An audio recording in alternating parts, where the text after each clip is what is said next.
大家好啊！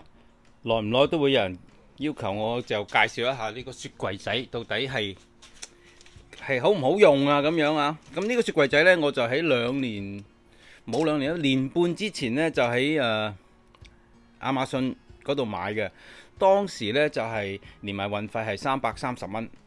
咁而家有網友睇到呢，就係平咗啲啦，好似300蚊到就 OK 啦。咁呢一個呢，係15公升嘅容量。咁另外佢有個 model 咧就20公升嘅，個分別咧就喺個蓋嗰度嚟嘅啫。因為而家我如果擺樽水落去咧，打直擺咧個蓋係冚唔到噶，啱就頂鬼住。咁佢出咗一隻款咧，就將個蓋嗰度挑高咗啲，咧樽水就可以打直擺。咁呢個係個容量嘅問題啦。咁個 size 就度一度呢度啦，係23寸嘅。OK， 嗱，有咩唔同呢？呢種雪櫃呢，就係真係用一個壓縮泵喺入邊嘅。傳統我哋嘅好多時都會有買到呢啲12W啊，車用嘅12W嘅冰箱。咁嗰隻呢係用電晶體製冷，佢可以凍，同埋可以反轉個插蘇之後呢，令佢變成熱，即係將佢正負極係調轉，佢就會變成熱。咁裏面就可以暖，咁即係冷凍都得，冷同暖都得啦。但係其實通常你都會要冷嘅啫，你唔會要暖噶嘛。嗱，嗰隻呢係舊款設計，耗電量呢大概係6個 M。6個 M 嘅話呢，咁嗱，加上我後邊車尾呢，有定一個插蘇窿喺度噶。咁呢個窿呢就插12W嘅，只係着咗車之後先至會有供電嘅啫，所以你唔需要擔心話我唔記得掹插蘇，令到架車泊埋一邊嘅時候drain晒啲電，撻唔着。咁所以呢，我就好方便咁直接將呢個插蘇呢，就插12W插蘇就插咗落去。咁當我要用出街買嘢嘅時候，我知道今日會買一啲凍嘅嘢嘅，我需要冷藏嘅話呢，我就會喺出發之前就預先插定落去啦。咁去到目的地嘅時候呢，基本上呢個已經係夠凍啦。咁我亦都試過呢，因為佢有溫度調節噶嘛，佢表面上係寫可以去到-20度，但係我攞溫度計量過呢，基本上去到16度左右嘅啫，做唔到20度。咁但係-16度已經好足夠啦，係咪？咁所以我通常都會 set 喺0度到啦，已經好夠用啦。嗱，買嘅時候呢，佢會跟埋一個火牛俾你嘅。咁你可以去到有得插蘇屋企電嘅時候呢，就插蘇啦，用火牛呢，就去供應呢一個雪櫃。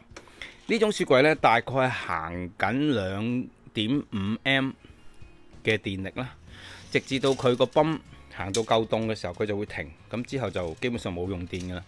噪音方面呢，係好低好微嘅，基本上聽唔到嘅。點解我買呢啲冰箱呢？係因為我會露營啊嘛。有時去露營嘅時候呢，你釣到啲魚，咁你想可能你去2-3日露營，咁你想保存嗰啲魚係好新鮮咁返到屋企嘅話呢，你個雪櫃就一定要夠凍。如果用舊款嗰隻用電晶體製冷嗰隻，雖然平，但係佢只可以去到室裏邊大概係10度左右啦，就去唔到咁凍，去唔到結冰，所以就投資咗呢個。咁跟住就平時出街買餸都可以用啦。我試過如果擺一樽蒸餾嗰啲咁嘅礦泉水入去呢，大概係要4個鐘頭到啦。咁呢樽嘢就開始結冰，凍到結冰嘅。所以個凍個情況呢，係我覺得好夠用嘅。亞馬遜而家就頭先有個網友俾條 link 出嚟，就係300蚊左右包運費。咁視乎你啦，當然仲有啲貴啲嘅牌子，再大個啲嘅。但係如果再大個啲呢，好似我平時買餸就好唔方便啦，因為我又唔係真係擺咁多嘢喎，咁太大個擺壓咗車尾箱都唔好啊。咁所以呢個15公升嘅容量呢，我就夠用。你唯一考慮呢，就需唔需要高身啲個蓋嗰隻係20公升就貴啲嘅。仲有啲咩想知呢？係啦，買翻嚟嘅時候呢，有個手工上嘅瑕疵啊。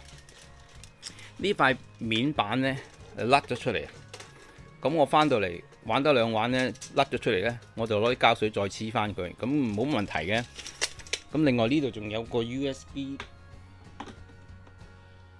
窿啦，咁你可以喺插住電用緊嘅時候，呢個窿可以用嚟插手提電話嘅。我不如着咗佢俾你睇下，有啲咩睇到先。嗱，而家我插咗個插蘇，着咗架車，咁呢個標板呢就會顯示咗幾樣嘢嘅。而家嗰個箱仔入邊嗰個溫度啦，係25度，因為我啱啱插啫嘛，佢會一路跌，一路根據你嘅要求去跌嘅。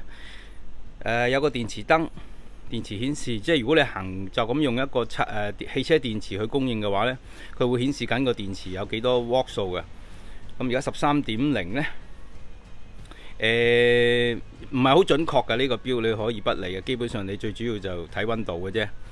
咁有高速製冷啊，定係用慢速製冷嘅。另外呢，就係呢個就加減溫度掣啦。嗱，我撳一撳就會顯示3度，就係我要求嘅度數。咁佢去到3度呢就會停嘅啦。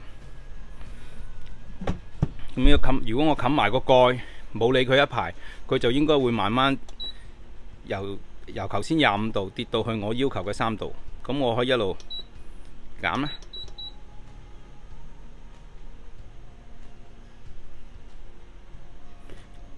-20係你可以撳嘅，但係佢去唔到嘅，佢只可以去到負16嘅啫。即係如果用一個真正嘅溫度計去度，咁但係都話啦，好夠啦。咁如果我而家 set 翻去